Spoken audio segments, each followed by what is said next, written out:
Norway सुंदरता, धन और रहस्य से भरा देश है।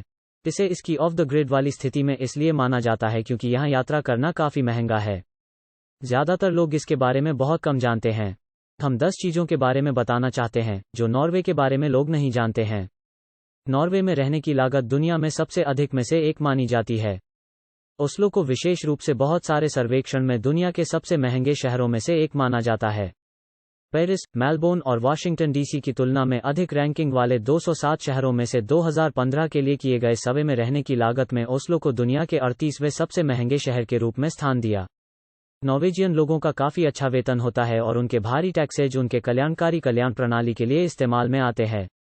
इस बात से इनकार नहीं किया जा सकता है कि नॉर्वे रहने या यहां तक कि यात्रा करने के लिए भी एक महंगी जगह है। इसलिए यदि आप कभी बियर के लिए $15 पैसे खर्च करना चाहते हैं तो आप उस अनुभव को प्राप्त करने के लिए ओस्लो जा सकते हैं।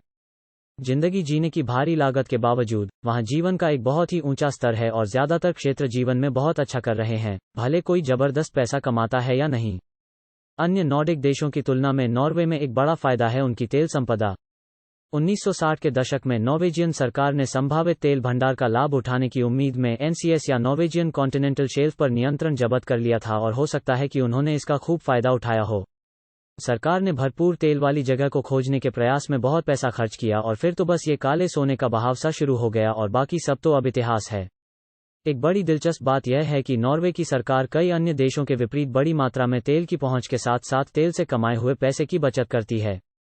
1990 के दशक में नॉर्वे की सरकार ने एक ऑयल फंड की स्थापना की। सरकारी पेंशन फंड वैश्विक रूप से अपने तेल के धन से होने वाले मुनाफे को संग्रहित करने और आने वाली पीढ़ियों के धन के रूप में एक जगह है। इस फंड को उच्च तेल टैक्सेज द्वारा बड़े पैमाने पर इकट्ठा किया जाता है। तेल कंपनियों को नॉर्वे के तेल से उनके मुनाफे का लगभग 70% तक का टैक्स देना पड़ता है और सरकार हर साल इस टैक्स का केवल 4% खर्च करती है। आज के समय में नॉर्वे ने आपात स्थिति और आगे आने वाली पीढ़ियों के लिए $1 ट्रिलियन से ज्यादा पैसा इकट्ठा कर दिया है और तेल की बारिश अभी भी जारी है। इसलिए इस रोमांच के गायब होने का कोई संकेत नहीं है। कलमार संघ, एक राजनीतिक संघ जिसे डैनिश, नॉर्वेजियन, स्वीडिश में कलमारुनिवन भी कहा जाता है, 1397 से 1523 तक एक ही राजशाही की वजह से गठित हुआ था, जिसमें डेनमार्क, स्वीडन के साथ साथ फिनलैंड और नॉर्वे के 3 राज्यों आइसलैंड, ग्रीनलैंड के नार्वे प्रदेशों में फैरो द्वीप समूह और उत्तरी द्वीप समूह शामिल थे। संघ पूरी तरह से बिना रुकावट के नहीं चला था और बीच बीच में कई छोटे ब्रेक आए थे। कानूनी तौर पर देश अलग अलग संप्रभु राज्य हैं, लेकिन उनकी घरेलू और विदेशी नीतियों को एक आम सम्राट द्वारा संचालित किया जाता है। इसके गठन के पीछे बड़ा कारण जर्मन विस्तार को बाल्टिक क्षेत्र में उत्तर की ओर बढ़ने से रोकना था और इसके असफल होने का कारण एकजुट सभी राज्यों में एक ही राजशाही सत्ता और स्वीडिश और डैनिश की नोबिलिटी में संघर्ष था। इन विचारों से बढ़ते झगड़े की वजह से ही बीच बीच में यूनियन में रुकावटें आ जाती थी। 1532 में अपने अंतिम और निश्चित ब्रेकअप तक, 1430 के दशक से जब गुस्ताव वासा स्वीडन के राजा बने, नॉर्वे डेनमार्क का हिस्सा रहा और 1881 में लगभग 3 शताब्दियों तक ओल्डनबर्ग राजवंश तक हिस्सा रहा। नॉर्वेजियन भाषा का टकराव स्प्रेकस्ट्रिडेन कहलाता है और नॉर्वेजियन संस्कृति और नॉर्वेजियन भाषा के लिखित संस्करणों से संबंधित राजनीति के भीतर चल रहे विवाद को संदर्भित करता है। 16वीं से 19वीं शताब्दी तक डैनिश संघ में डैनिश शासन के कारण डैनिश नॉर्वे की एक मानक लिखित भाषा थी। परिणामस्वरूप आधुनिक लिखित नॉर्वेजियन का विकास राष्ट्रवाद, ग्रामीण बनाम शहरी, नॉर्वे की साहित्यिक इतिहास बोली बनाम मानक भाषा, वर्तनी सुधार और ऑर्थोग्राफी से संबंधित विवादों के अधीन रहा है।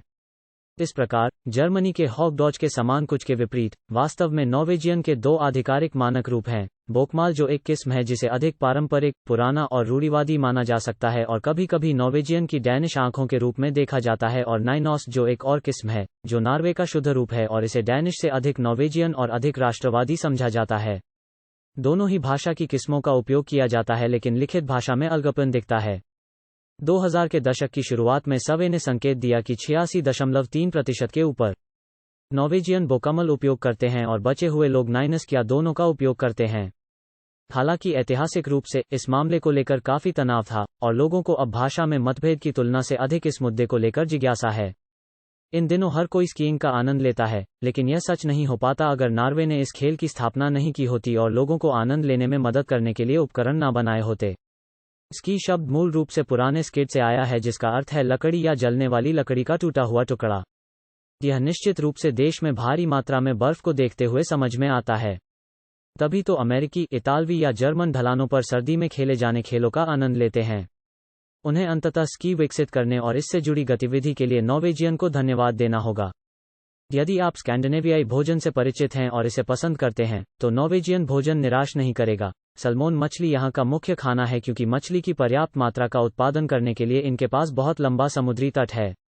ठंड के तापमान के कारण मछली लंबे समय तक बढ़ती है, जिससे उनमें एक गहरा स्वाद बनता है। मांस भी कई लोकप्रिय नॉर्वेजियन पकवान जैसे कि क्योटबॉल या क्योटकाकर बनाता है। इन्हें स्वीडिश मीटबॉल का एक अलग रूप में बताया जा सकता है और मीठे दांत वाले लोग क्रूम केक के साथ घुमावदार या कुटिल केक के रूप में अपने क्रेविंग्स को संतुष्ट कर सकते हैं। क्रूम केक में पैनकेक जैसे वफल के पेपर पतले रोल होते हैं जो फिर व्हीप्ड क्रीम या किसी और फिलिंग से भरे होते हैं। शायद नॉर्वे के साथ जुड़ी हुई जियोलॉजिकल घटना, फ्योर्ड्स खुद नॉर्वे के शब्द में है जो बड़े रूप में बनी काफी दूरी तक फैली संरचना है।